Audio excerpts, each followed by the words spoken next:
Uh, Welcome everybody to this channel. My name is Jackson Ngenda once more again, and I'm a targeted individual for the past 20 years. Um, Today, I want to talk about Havana syndrome. Havana syndrome is a word that resurfaced in the late 2016, as a result of microwave attack, that way made in the embassy, the American embassy in Cuba, in Havana. Uh, Most of the victims there complained of symptoms like dizziness, uh, sounds that were not known where they were coming from, and also just nausea and the other sicknesses.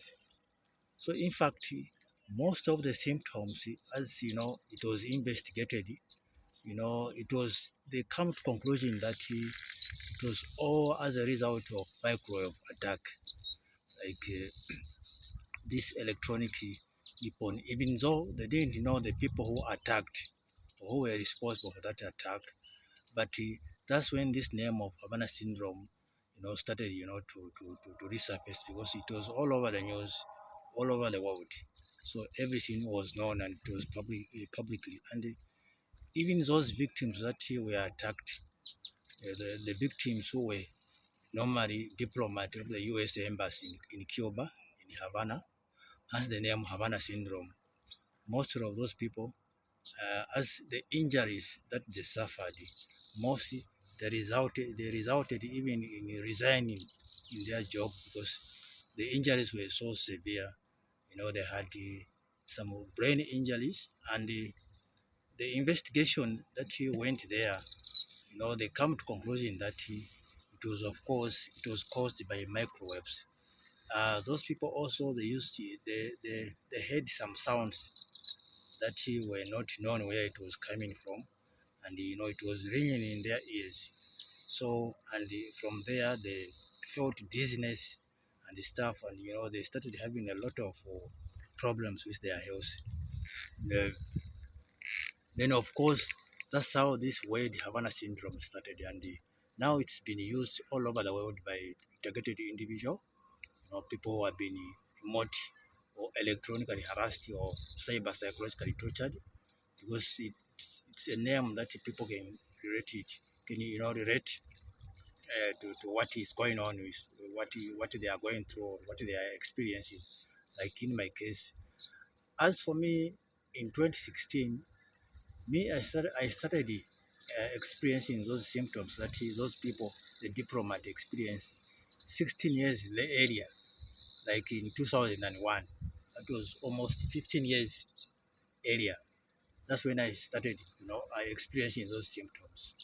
So in fact, even me, I used, to hear sounds that I didn't know where they were coming from, but it was not like the sound which they were explaining that they were hearing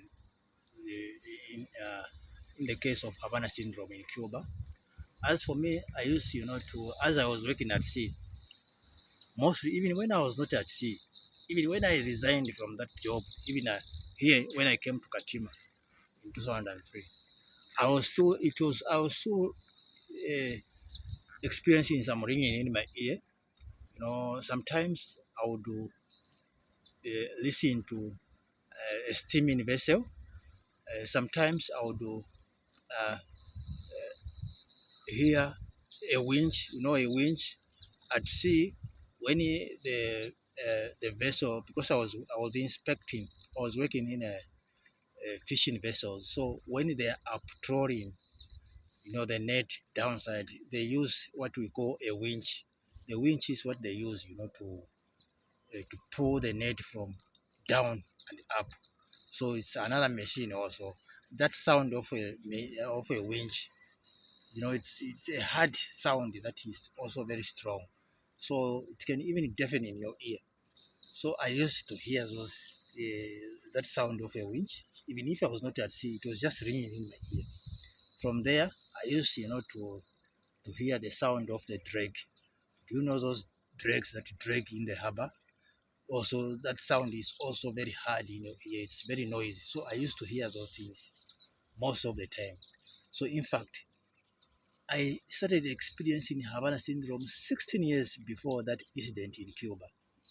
So as for me, but most of the people they were not aware what was going on that time, and a lot of stuff. Most of the thing happened when I was in window, like I started experiencing this mind control electronic harassment, whereby they started inducing some visions in my mind, even in my sleep, like in Windoku, where they started even um, sexual harassing me, with the electronic instruments or electronic weapons, whereby they attacked my private parts. Uh, you know, you just feel like you are pushed there, even though you are not thinking of anything and stuff like that. So they did this in window in most of the time. So I wanted to talk to the people how this Havana syndrome story came about, and this thing, the experiences, the symptoms that those people experience in Cuba. These are the same symptoms that all of us as TIs experience, because what was involved in Cuba is what he also these people they use to attack us. This electronic harassment, which is cyber psychological torture. They use micro, so they use the same system, to attack the victims. Uh, and this is what I wanted, to share with the audience. Thank you for tuning in, and please don't forget, to like the video and also subscribe the channel. Thank you very much. I just welcome everybody, and bye.